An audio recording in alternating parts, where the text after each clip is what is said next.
YouTube চেনেললৈ আপোনালোকক স্বাগতম জনাইছোঁ। মোৰ মৰমৰ ছাবস্ক্ৰাইবাৰ্ছ আৰু ভিউৱাৰ্ছ, মই ক্লাছ 10ৰ হাফ ইয়াৰলি এক্সামৰ ইংলিছৰ গ্ৰামাৰখিনি মই মোৰ ভিডিঅ'ত আপলোড দি আছোঁ। এই আপোনালোকে দেখা পাইছে class 10 half yearly English grammar, okay, district Nalbari জিলাৰ হাফ ইয়াৰলি এক্সামৰ ইংলিছ গ্ৰামাৰখিনি আপলোড দি আছোঁ। চ' আগৰ ভিডিঅ'টোত প্ৰেপজিশ্যনলৈকে ভিডিঅ' আপলোড দিয়া হৈছে। এতিয়া আৰম্ভ হ'ব টেন্স, অ'কে। টেন্সৰ কেইটামান কুৱেশ্যন আছে, টেন্স কাৰেকশ্যন। প্ৰথমে মই চেণ্টেন্সকেইটা লিখি লৈছোঁ, তাৰপিছত মই এক্সপ্লেইন কৰি আপোনালোকক মই বুজাই দিম। She read a book when I saw her, okay. She read a book when I saw her. This is A. Then B the same. She died after she suffered for 5 years. She died after she suffered for 5 years. Okay. Then number C. The say, if I be you, I would not accept the job.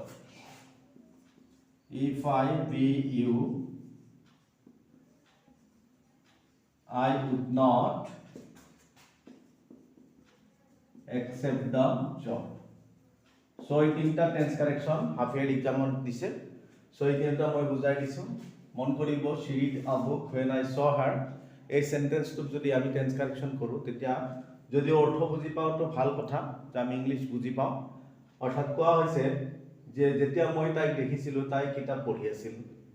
So দুটা কাম পাষ্টত হৈছে, মই দেখিছিলোঁ, দেখা কামটো শেষ হৈছে, আৰু কিতাপ পঢ়ি আছিল, চলি আছিল পাষ্টত। গতিকে পাষ্টত চলি থকা কাম পাষ্ট কণ্টিনিউয়াছ টেন্সত লিখা হয়। নাইবা মই ক'ব বিচাৰিছোঁ যেতিয়া কোনো সেন্টেন্সত হুৱেন থাকে বা হোৱাইল থাকে আৰু এটা পাষ্ট ইনডিফিনিট টেন্সত থাকে, গতিকে আনটো অংশ আমি সাধাৰণতে পাষ্ট কণ্টিনিউয়াছ টেন্সত লিখিব পাৰোঁ। সো যিফালে যি নাযাওক কিয় এইটো পাষ্ট কণ্টিনিউয়াছ টেন্স। সো মোৰ মৰমৰ ভিউৱাৰ্ছ আৰু ছাবস্ক্ৰাইবাৰ্ছ আৰু ষ্টুডেণ্ট, আপোনালোকে এইটো গম পাব এইটো কি হ'ব, পাষ্ট কণ্টিনিউয়াছ হ'ব। সো পাষ্ট কণ্টিনিউয়াছ মানে কি, সাবজেক্টৰ পিছত ওয়াজ বা ওয়েল লিখিব লাগে, আৰু ভাৰ্বৰ কি past present participle, that means ভাৰ্বৰ লগত আইএনজি দিব লাগে। সো বাকিখিনি একে হ'ব, অ'কে। মই নট দিছোঁ। She was reading a book when I saw her. Second সেন্টেন্সটোত আফটাৰ আছে, অৰ্থাৎ তাই 5 বছৰ ভোগাৰ পিছত তাই মৰিছিলে। গতিকে এনেকুৱা সেন্টেন্স আপোনালোকে জানে যে এনেকুৱা সেন্টেন্সত এই দুটা কাম পাষ্টত হৈ গৈছে, অৰ্থাৎ 5 বছৰ ভুগিছিল এইটো পাষ্টত হৈ গৈছে, আৰু মৰিছিল পাষ্টত হৈ গৈছে। দুটা পাষ্টত যেতিয়া হয় তাৰে যিটো আগত হয় এইটো পাষ্ট পাৰফেক্ট, আৰু যিটো পিছত হয় এইটো পাষ্ট ইনডিফিনিট। সো ভুগিছিল এইটো আগত হৈছে, ভোগাৰ পিছত মৰিছে, গতিকে এইটো পাষ্ট ইনডিফিনিট আছেই। গতিকে এইটো পাৰ্ট কি হ'ব, পাষ্ট পাৰফেক্ট টেন্সত লিখিব লাগিব। আৰু যদি মোৰ মৰমৰ ছাত্ৰ ছাত্ৰীসকল যদি এইখিনি কথা কোনোবাই বুজি নাপায় তেতিয়াহ'লে চাব যে এই সেন্টেন্সত আফটাৰ আছে। আফটাৰ থকা সেন্টেন্সৰ প্ৰথম পাৰ্টখিনি পাষ্ট পাৰফেক্ট পাষ্ট ইনডিফিনিট লিখোঁ, আৰু পাছৰখিনি পাষ্ট পাৰফেক্ট লিখোঁ, অ'কে। আকৌ যদি বিফোৰ থাকিলেহেঁতেন তেতিয়াহ'লে প্ৰথমখিনি পাষ্ট পাৰফেক্ট আৰু পিছৰখিনি কি পাষ্ট ইনডিফিনিটত লিখা হয়। তো যেনেকৈ নহওক এইখিনি আমি কি লিখিম, পাষ্ট পাৰফেক্ট টেন্সত লিখিম। She died, okay. She died after,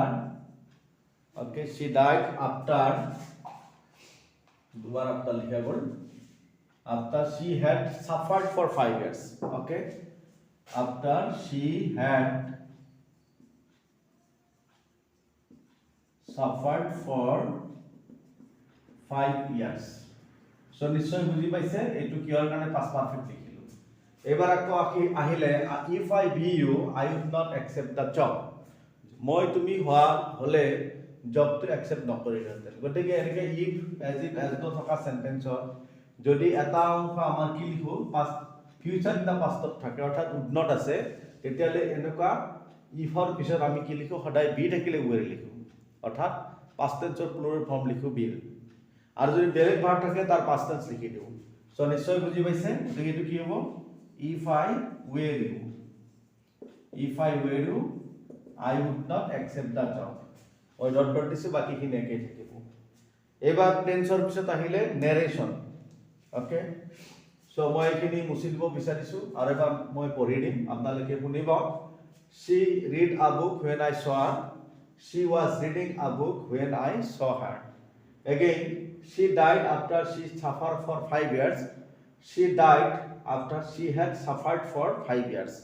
Again, if I be you, I would not accept the job. If I were you, I would not accept the job. So এখানে মুছি দিছো, মুছি দি আকৌ নতুন কোৱেশ্চন, এইটো হ'ব নেৰেশন। So নেৰেশন কেনেকৈ পঢ়িব লাগে, দুটা নেৰেশন আহিছে, মই আপোনালোকক বুজাই দিছো, নিশ্চয় আপোনালোকে বুজি পাব। ওকে, দিস ইজ নেৰেশন নাও। সো ইয়াত এ আছে, I said to her, do you want my help? I said to her, do you want my help? Okay, question mark disu, interrogative word ase, beat ase, Mira said that her mother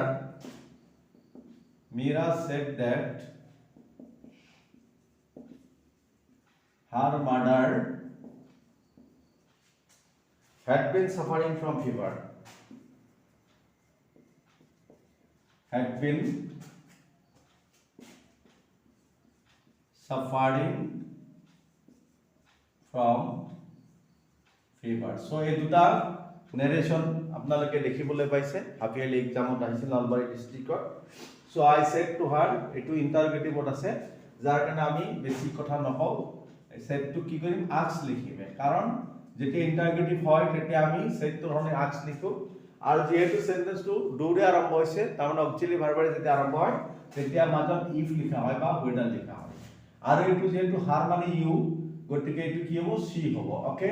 are do ৰে question কৰিছে মানে এই present indefinite টেন্সত আছে, indirect স্পিচত এই past ইনডিফিনিটত হ'ব। So ইয়াৰ যিটো verb সেইটো হ'ল want, ইয়াৰ পাস্ট টেন্স কি wanted, আৰু কোনে কৈছে, মই কৈছো, গতিকে এই মাইটো মায়ে থাকিব। ওকে, অৰ্থাৎ এইটো har আছিলে, har মানে you, গতিকে you to she হৈ গল সাবজেক্টত, গতিকে I asked her if she wanted my help। Okay, যেহেতু স্পিকাৰ কি আছে, স্পিকাৰটো কি আছে, I আছে, I থকা কাৰণে ইফালে যিটো মায়ে থাকিব। ওকে, নিশ্চয় বুজি পাইছে। আৰু এইটো হল ডাইৰেক্ট স্পিচ, এইটো ইনডাইৰেক্ট স্পিচ, আৰু ইনডাইৰেক্ট স্পিচত কোনো কোৱেশ্চন মাৰ্ক নালাগে, আৰু সেন্টেন্সটো অ্যাসাৰ্টিভ বা স্টেটমেন্টত লিখা হয়, কাৰণ এই গোটেই ইন্টাৰগেটিভ থকা কাৰণে সেক্টৰ ধৰণে আস্ক লিখা হল, ইয়াতে সেন্টেন্সটো ইন্টাৰগেটিভ হৈ গৈছে। সো যেটো ৰিপোৰ্টেড ক্লজ থাকে সেইখিনি আকৌ আমি ইন্টাৰগেটিভত নিলিখো, আমি স্টেটমেন্ট বা অ্যাসাৰ্টিভত লিখো। So I asked her if she wanted my help। এবাৰ আহিল মীরা সেড, দ্যাট আছে, দ্যাট গুছি যাব, গতিকে মীরা সেড লিখিম। ওকে, সো মীরা সেড, বাকিখিনি কি পাস্ট পারফেক্ট কন্টিনিউয়াস টেন্সত আছে। সো আমাৰ দুটা কথা ইয়াতে আছে, যে আমি কোনো এটা সেন্টেন্স যেতিয়া পাস্ট পারফেক্ট কন্টিনিউয়াস টেন্সত থাকিব বা ইনডাইৰেক্ট স্পিচত, তেতিয়া আমি ডাইৰেক্ট স্পিচত প্ৰেজেন্ট পাৰফেক্ট কন্টিনিউয়াস টেন্স লিখিব পাৰো, নাইবা পাস্ট কন্টিনিউয়াস টেন্স লিখিব পাৰো। এতিয়া আমি এইটো প্ৰেজেন্ট পাৰফেক্ট কন্টিনিউয়াস টেন্স লিখিম নে পাস্ট কন্টিনিউয়াস টেন্স লিখিম, গতিকে মোৰ দৃষ্টিত এই সেন্টেন্সটো পাস্ট কন্টিনিউয়াস লিখিলে বেছি ভাল, কাৰণ প্ৰেজেন্ট পাৰফেক্ট কন্টিনিউয়াস বুলি কোৱাৰ লগে লগে আমাৰ কি হয়, সেন্টেন্সটোত সিন্স বা ফৰ আমাৰ এটা ক্যাৰেক্টাৰিস্টিক থাকে, কেতিয়াতে সিন্স বা ফৰ নাই, অৰ্থাৎ অতীতত আৰম্ভ হৈ বৰ্তমানত চলি থাকে, সেইটো প্ৰেজেন্ট পাৰফেক্ট কন্টিনিউয়াস টেন্সত লিখো। সো প্ৰেজেন্ট পাৰফেক্ট কন্টিনিউয়াস টেন্সটো ইনডাইৰেক্টত পাস্ট পারফেক্ট কন্টিনিউয়াস টেন্স হয়, আকৌ পাস্ট কন্টিনিউয়াস টেন্সটো কি হয়, পাস্ট পারফেক্ট কন্টিনিউয়াস টেন্স হয়। গতিকে মই ভাবো ইয়াতে বেছি ভাল হ'ব যে পাস্ট কন্টিনিউয়াস টেন্স লিখা। কিন্তু আমাৰ স্টুডেন্ট, ক্লাস 10 ৰ স্টুডেন্ট যদি তেওঁলোকে প্ৰেজেন্ট পাৰফেক্ট কন্টিনিউয়াস টেন্সত লিখে, মোৰ মতে আনসাৰটো শুদ্ধ হ'ব, লিখিব পৰা যাব, কাৰণ টাইম যদিও নাই, কোনো উল্লেখ নাই, নাথাকিলেও তো কোনোবাই ক'ব পাৰে যে I have been suffering from fever for a day, for a week, since yesterday, নক'ব পাৰে, ইমান ডাঙৰ কথা নহয়। what has happened to you, I have been suffering from fever, ক'ব পাৰো মই। গতিকে I think both the tenses will be correct here। গতিকে তথাপি মই প্ৰথমে লিখিছো I was, okay, I was suffering from fever, suffering from, কাৰণ পাস্ট কন্টিনিউয়াস টেন্সৰ যে কিবা বিশেষ বৈশিষ্ট্য আছে সেইটো এই সেন্টেন্সত নাই, গতিকে আমি পাস্ট কন্টিনিউয়াস টেন্স লিখিব পাৰো, প্ৰেজেন্ট পাৰফেক্ট কন্টিনিউয়াস টেন্স লিখিলেও এটো শুদ্ধ হ'ব, আৰু তাৰ যুক্তি মই ইতিমধ্যে দিছো। গতিকে আপোনালোকে ভুল নুবুজিব, দুটা আনসাৰে কাৰেক্ট দিব লাগিব মোৰ মতে ওকে সো স্টুডেন্টৰ ফেভাৰত আমি দুটাকে কারেক্ট বুলি কম okay I was suffering from fever but হৈ গল কোনোবাই যদি লিখে Meera said okay sorry I was suffering নহয় হার মাদার্স মই কিবা ভুল কৈ আছো সো এটো কি হ'ব মাই মাদার ওকে মই ওপৰত মানে কথাটো অলপ বেলেগকৈ চিন্তা এইটোৰ ওপৰত বেছি ষ্ট্ৰেছ দিয়াৰ কাৰণে এইটো পাহৰি গলো so my mother was okay sorry এটো কি লিখিব লাগিব Meera said my mother was suffering from fever okay so এবার যদি কোনোবাই লিখে Meera said my mother has been suffering from fever it will also be correct okay আর কিয় কারেক্ট হ'ব এনেকুৱা কথা ক'ব পাৰো সিন্স বা ফৰ লিখিব লাগিব বুলি কোনো একেবাৰে ধৰা বন্ধা কথা তেনেকুৱা নহয় okay so my mother has been suffering from fever so নিশ্চয় নেৰেশন দুটা বুজি পাইছে এবাৰ নেৰেশন হৈ গল নেৰেশনৰ পিছত আহিব ভয়েস চেঞ্জ সো মই আকৌ এবাৰ নেৰেশন দুটা পঢ়ি দিছো I said to her do you want my help I asked her if she wanted my help again Mira said that her mother had been suffering from fever এটো indirect note আছে so ইয়াক direct কৰিব লাগিব direct কৰাৰ কাৰণে মই দুটা answer দিছো আৰু দুটা answer acceptable Mira said my mother was suffering from fever আকৌ Mira said my mother has been suffering from fever so more viewers and subscribers more student নিশ্চয় আপোনালোকে বুজি পাইছে নেৰেশন দুটা ইতিমধ্যে সলভ কৰা হল আৰু এবাৰ আহিব ভয়েস চেঞ্জ সো মই ভয়েস লিখি আছো বোৰ্ডত আপোনালোকে চাই আছে চাই থাকিব মনোযোগৰে চাব সব কথাই ভালকৈ বুজি পাব okay they are painting their house okay they are painting their house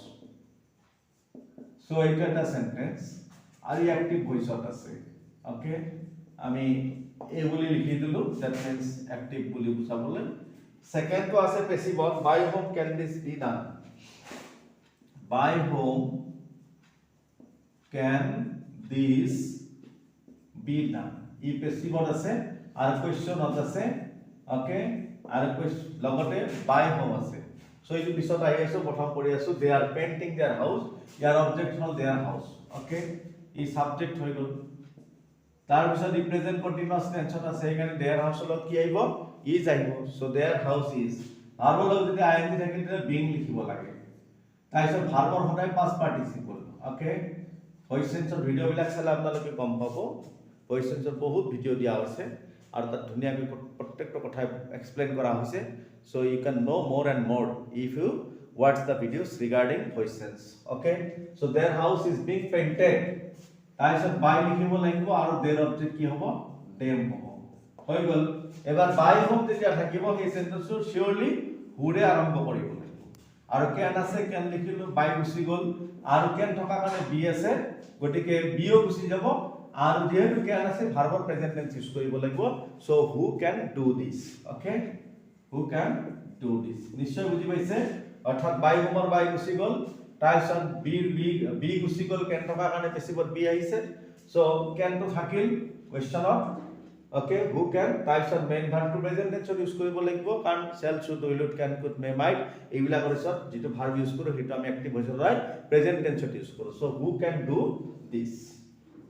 okay এবাৰ আহিল কম্বাইনেশন অৰ্থাৎ সেন্টেন্স কম্বাইনেশন বা ইয়াতক সিনথেসিস বুলি কোৱা হয় দুটা দুটা সেন্টেন্স লগ লগাব লাগে সো এ নম্বৰত দিলে it is very hot I can not go out নাও it is very hot I can not go out নাও গো আউট নাও এইটো একটা সেন্টেন্স বাট আৰু এটা থাকিল B he finished the work he went home he finished the work he went home so আপোনালোকে চাই আছে আৰু চাব পাৰিব যেতিয়া এনেকুৱা কোনো দুটা সেন্টেন্সৰ এটা ভেৰি থাকিব আৰু এফালে নেগেটিভ থাকে তেতিয়ালে সেই সেন্টেন্স দুটা কম্বাইন কৰাৰ কাৰণে আমি সদায় টু বা সো দ্যাট ইউজ কৰোঁ কোনোবাই যদি বেলেগকে লিখি অৰ্থটো ঠিকে ৰাখিব পাৰে আসলতে সেইটো শুদ্ধ উত্তৰ হ'ব মই নহয় বুলি নকওঁ ওকে কাৰণ ষ্টুডেণ্টে যেতিয়া কোনো এটা উত্তৰ লিখে আৰু সেন্টেন্সৰ প্যাটাৰ্ন যদি কাৰেক্ট হয় মই ভাবো টিচাৰসকলৰ এটা কৰ্তব্য আছে সেই উত্তৰটো অলপ বহলভাৱে শুদ্ধ হয় নে নহয় চিন্তা কৰাটো প্ৰয়োজন কৰিব লাগে প্ৰয়োজন আছে আৰু সিধাই মই যিখিনি জানো যেটো হ'ব লাগে সেইখিনিয়ে শুদ্ধ বাকি শুদ্ধ নহব এনেকুৱা কথা আমি ভবাটো উচিত নহব সেইকাৰণে মই ইয়াতে বিচাৰিছে আমাৰ যেটো কোৱেশ্চন সেটাৰ আছে তেওঁ নিশ্চয় বিচাৰিছে যেহেতু ইয়াতে ভেৰি আছে আৰু যে ক্যান নট আছে ইয়াত সো দ্যাট বা টু ব্যৱহাৰ কৰি ইয়াক কম্বাইন কৰিব পৰা যাব ওকে সো আসলতে সেইটোৱে বিচাৰিছে আৰু সেইমতে ইয়াৰ আনসাৰ হ'ব কি it is too hot to go out now so লিখি দিলো মই এটা answer okay it is too hot to go out now নিশ্চয় বুজি পাইছে ইটো সিম্পল সেন্টেন্সত কম্বাইন কৰি দিলো অৰ্থাৎ এক সিম্পল সেন্টেন্সত কম্বাইন কৰি দিলো আৰু কৰি দিয়াৰ লগে লগে কি হ'ল it is too hot to go out now অৰ্থাৎ এতিয়া বৰ গৰম মই sorry I can not go out আছে সো মোৰ ভুল হৈছে so I can not go out হলে ফৰ মি হ'ব it is too hot for me to go out for me শব্দটো দিব লাগিব কাৰণ যেহেতু সাবজেক্টটো কি আছে আই আছে ওকে যদি ফৰ মি নিলিখো তেতিয়ালে নহব it is too hot for me to go out now so ইয়াক আমি ইফ কি হল সিম্পল সেন্টেন্সত আমি ইয়াক কম্বাইন কৰিলো কিন্তু ইয়াক আমি কি কৰিব পাৰো কমপ্লেক্স সেন্টেন্সত কম্বাইন কৰিব পাৰো কাৰণ আমি জানো যে টুৰ জায়গাত আমি সো দ্যাট ইউজ কৰিব পাৰো সো মই আনসাৰটো ওপৰত লিখি দিছো যে কি it is so hot that I can not go out now এনেকৈ লিখিব পাৰো অৰ্থাৎ it is too hot for me to go out now সেই সেন্টেন্সটো কি লিখিব পাৰো it is so hot that I cannot go out now okay bar konobai jodi eneke likhe I cannot go out now because it is very hot aru moi jodi teacher ho enoka student e jodi konobai etu sentence likhe moi kintu sentence to correct him karon sentence to correct hoye গতিকে মই শ্ৰদ্ধাৰ শিক্ষকসকলক মই এইটো কথাত অলপ আহ্বান জনাম কেতিয়াবা যদি এনেকুৱা যদিও আমাৰ এক্সামিনাৰ কোৱেশ্চন সেটাৰে বিচাৰিছে it is too hot for me to go out now বা it is so hot that I can not go out now তাৰ পিছতো যদি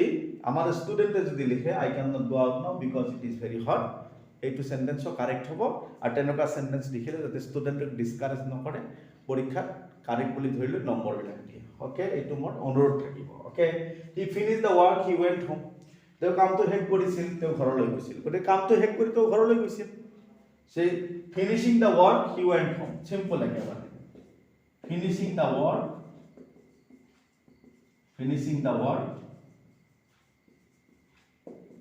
হি ওয়েন্ট হোম সো এইটো সিম্পল সেন্টেন্সত আমি কম্বাইন কৰি দিলো সো কোনোবাই যদি ভাবে স্টুডেন্ট অলপ বেলেগকে ভাবিব পাৰে ইয়াক কমপ্লেক্স সেন্টেন্সত কৰি দিব পাৰে কি হ'ব কমপ্লেক্সত কইলে কি হ'ব হি went home after he had finished the work কাৰণ কামটো শেষ কৰিছিল তেওঁ ঘৰত গৈছিল গৰে কাম শেষ কৰা কামটো আগতে হৈছে ঘৰত যোৱাটো পিছত হৈছে ওকে সো সেইকাৰণে ইয়াক আফটাৰ ব্যৱহাৰ কৰিও কোনোবাই কম্বাইন কৰিব পাৰিব তেতিয়া হি কমপ্লেক্স সেন্টেন্স হ'ব সো তেনেকৈ লিখিলে আমাৰ ষ্টুডেন্টে এটুত নম্বৰ পাব so he went home after he had finished the work so এফালে কেৱল এটা কথা লক্ষ্য ৰাখিব লাগিব যে যেহেতু ইয়াতে আফটাৰ লিখিলো আফটাৰৰ পিছত কিন্তু আমি কি কৰিব লাগিব ভাৰ্বৰ পাষ্ট পাৰফেক্ট টেন্স ইউজ কৰিব লাগিব গতিকে আমি টেন্সটো যাতে ভুল নকৰো ওকে নিশ্চয় আপোনালোকে বুজি পাই আছে আৰু দেখা পাই আছে গতিকে এনেকে আমাৰ এইটো কম্বিনেশন হৈ যাব দুটা কম্বিনেশন কৰি দিলো ওকে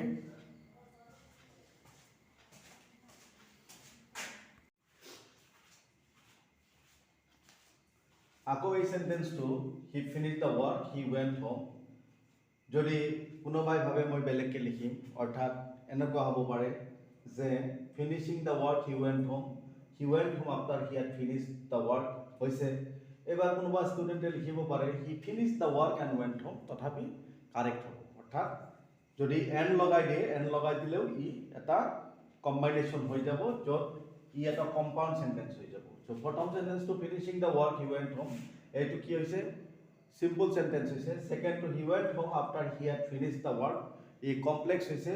কোনোবাই যদি কয় ইয়াক কম্পাউণ্ডত কি কৰিম কম্বাইন কৰিম অৰ্থাৎ এন ব্যৱহাৰ কৰিম তথাপি সেন্টেন্সটো শুদ্ধ হ'ব so he finished the work he went and মই ইয়াতে লিখি দিছো বি implies he finished the work and went home so নিশ্চয় আপোনালোকে বুজি পাইছে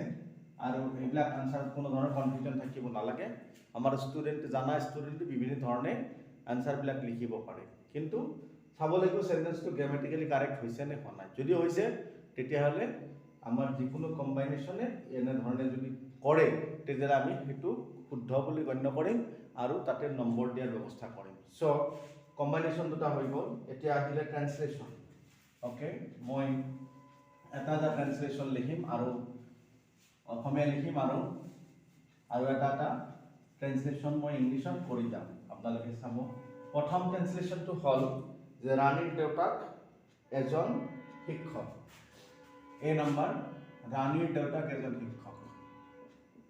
ৰাণীৰ দেউতাক এজন শিক্ষক সো মোৰ মৰমৰ ছাত্ৰ ছাত্ৰীসকল ট্ৰান্সলেশন কেনেকৈ কৰিব লাগে আগৰ ভিডিঅ'বিলাকত মই দিছোঁ যে এবাৰ আকৌ কৈ আছোঁ সো সেন্টেন্সটো কি প্ৰেজেন্ট ইনডিফিনিট টেন্সৰ গতিকে আৰু ডেসক্ৰিপটিভ সেন্টেন্স গতিকে আমি কি কৰিম ৰাণীৰ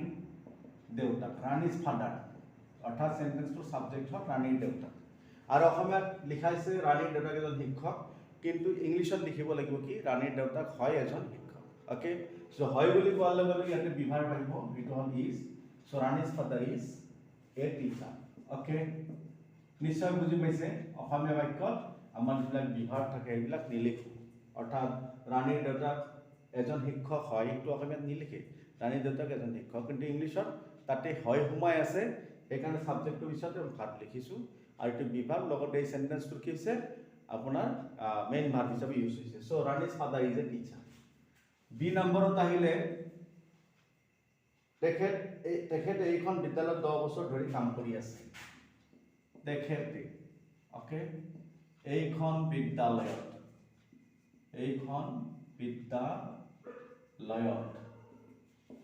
10 বছৰ ধৰি কাম কৰি আছে 10 বছৰ ধৰি কাম কৰি আছে সো ৰাণীৰ দেউতাক এজন শিক্ষক আৰু তেখেতৰ বিষয়ে নেক্সট সেন্টেন্সটো কোৱা হৈছে 10 বছৰ ধৰি গতিকে কোনো এটা কাম আগতে আৰম্ভ হৈছে এটা অংশ শেষ হৈছে তাৰ পিছতে কামৰ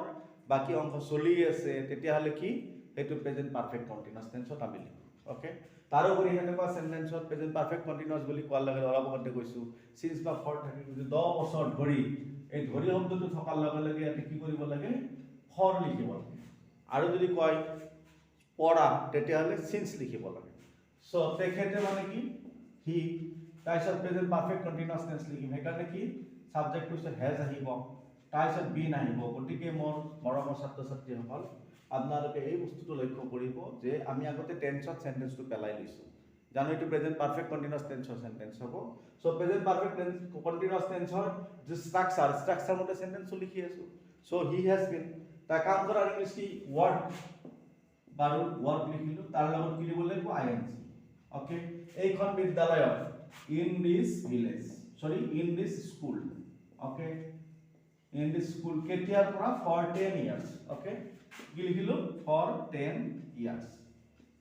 okay সে এইবাৰ মই এটা কথা আৰু আপোনালোকক বেছিকৈ ক'ব বিচাৰিছো যে কোনোবাই ধৰক যে স্কুলত কাম কৰি আছে কাম কৰি কথা টকাটো কোনোবাই ভাবি পৰে স্কুলত আৰু কাম কৰে নে চাকৰি কৰি আছে বলে শিক্ষকে কি কৰে চাকৰি কৰে বাৰু ইয়াতে ওয়াৰ্কিংৰ জায়গাত কোনোবাই সাৰ্ভ লিখিলে চাকৰি ইংলিছ কি সাৰ্ভ সাৰ্ভৰ জায়গা সাৰ্ভিং হল গতিকে যদি কোনোবা ষ্টুডেন্টে লিখে he has been working in this school for 10 years এইটো কাৰেক্ট সেন্টেন্স আৰু যদি কোনোবাই লিখে যে he has been serving in this school for 10 years এইটো correct sentence so both verbs are correct here যি ভাৰ্বি ইউজ নকৰক কিয় গতিকে আমি ষ্টুডেণ্টে যদি এনেকুৱা ভাৰ্ব ইউজ কৰে তেতিয়াহ'লে উত্তৰটো আমি ভুল বুলি ক'ব নালাগে বৰঞ্চ শুদ্ধ বুলি কৈ নম্বৰটো দিব লাগে চ' ৱৰ্কিঙৰ জেগাত ছাৰ্ভিং ইউজ কৰিব পাৰিব কাৰণ কাম কৰি আছে মানে চাকৰি কৰি আছে মানে কাম কৰি আছে অ'কে সেৱা এটা দি আছে চ' মই ভাবোঁ দুটা সেন্টেন্সে কাৰেক্ট হ'ব বা দুটা ভাৰ্বে কাৰেক্ট হ'ব অৰ্থাৎ he has been working in this school for 10 years যদি কোনোবাই লিখে it is correct again if someone writes he has been serving in this school for 10 years it is also correct so' এনেকুৱা কথাত যাতে আমাৰ confusion নহয় okay আৰু যাতে ষ্টুডেণ্টৰ কোনো ধৰণৰ ক্ষতি নহয় গতিকে আমাৰ শ্ৰদ্ধা শিক্ষকসকলে অলপ এইবিলাক ক্ষেত্ৰত অলপ যতনেৰে অলপ লক্ষ্য কৰাটো উচিত হ'ব অ'কে কালি মই তেখেতক বজাৰত লগ পাইছিলোঁ এইবাৰ কালি মই তেখেতক বজাৰত লগ পাইছিলোঁ চাওকচোন সেন্টেন্সটো মই যেনেকৈ পঢ়িছোঁ লিখাৰ সময়ত পঢ়িছোঁ এইখিনিতে বুজি পাব লাগিব যে মই ইংলিছত ট্ৰান্সলেশ্যন কৰি আছোঁ কালি হৈ যোৱা কথাটো কি লিখিম পাষ্ট ইনডিফিনিট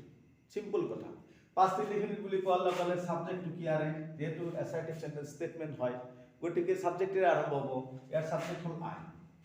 আৰু পাষ্ট ইনডিফিনিট ক'লে সাবজেক্ট হৈছে ভাৰ্বৰ পাষ্ট টেন্স লগ পাইছিলোঁ তো ভাৰ্ব গতিকে ভাৰ্বৰ পাষ্ট টেন্স কি লগ পাই দিছোঁ মিটৰ পাষ্ট টেন্স কি হ'ব মেট কাক লগ পাইছিলোঁ তেখেতক হিম অ'কে ক'ত লগ পাইছিলোঁ ইন দ্য মাৰ্কেট চ' চাওক প্ৰথমে কি টেন্স হয় সেই টেন্স মতে আমি ষ্ট্ৰাকচাৰ অনুসৰি লিখি গৈ আছোঁ চ' মৰমৰ ছাত্ৰ ছাত্ৰীসকল ট্ৰান্সলেশ্যন কেনেকৈ কৰিব লাগে আপোনালোকে প্ৰথমে টেন্সটোত ধৰি ল'ব আৰু টেন্সৰ ষ্ট্ৰাকচাৰ মতে সেন্টেন্সটো বনাই দিব একেবাৰে ইজি ভয় নাখাব ভয় নকৰিব বহুত ষ্টুডেণ্টে গ্ৰামাৰ কৰে কিন্তু ট্ৰান্সলেশ্যন নোৱাৰে অথচ কোনো টান ৱৰ্ডো ইয়াতে নাই অ'কে তাৰপিছতো নোৱাৰে গতিকে কি এপ্ৰ'চ হাউ টু এপ্ৰ'চ কেনেকৈ এইটো এপ্ৰ'চ কৰিব লাগিব সেইটো মনত ৰাখিব যে টেন্সত পেলাব লাগিব আৰু টেন্সৰ ষ্ট্ৰাকচাৰ মতে লিখি গ'লে নিজে এটা যিমান ডাঙৰ বা দীঘলীয়া সেন্টেন্স নহওক কিয় সি শুদ্ধ হৈ যাব okay I met him in the market Kali English কি ইয়েষ্টাৰডে চ' নিশ্চয় হৈ গ'ল এবাৰ ডিড আছে ডিড থাকিল তেখেতে মোক ক'লে তুমি ইয়াত কি কৰি আছা তেখেতে মোক ক'লে এইটো হ'ল এটা ডাইৰেক্ট স্পীচৰ সেন্টেন্স তুমি ইয়াত কি কৰি আছা তুমি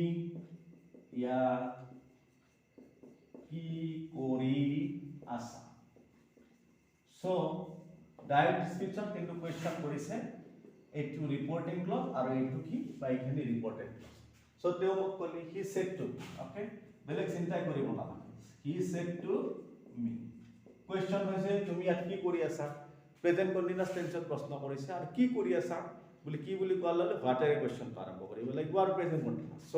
what are you doing here তুমি ইয়াত কি কৰি আছা হোৱাট কি হ'ব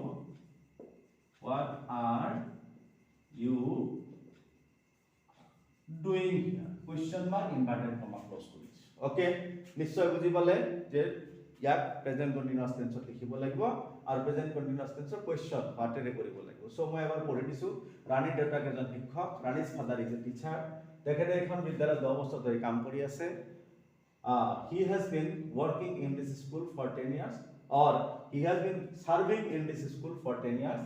again কালি মই তেখেতক বজাৰত লগ পাইছিলোঁ I met him in the market yesterday এবাৰ আহিল তেখেতে মোক ক'লে তুমি ইয়াত কি কৰি আছা he said to me what are you doing here so মই মুছি দিছোঁ আৰু দুটা ট্ৰান্সলেশ্যন বাকী আছে বৰ্ডত স্পেচ কম আছে কাৰণে মই মুছি ওপৰত লিখি আছোঁ চ' এবাৰ আহিলে মই তেখেতক ক'লোঁ যে মই বজাৰলৈ আহিছিলোঁ কি মই তেখেতক ক'লো যে মই বজাৰলৈ আহিছিলোঁ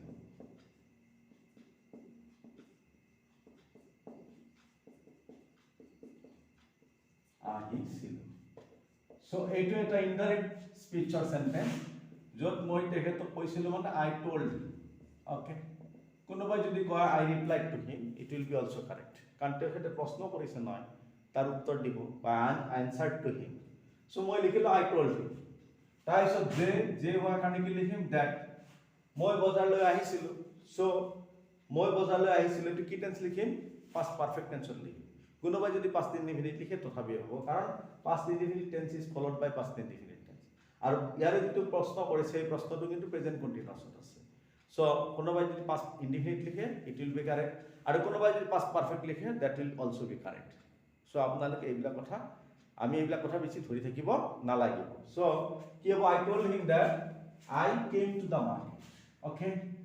or I had come to the market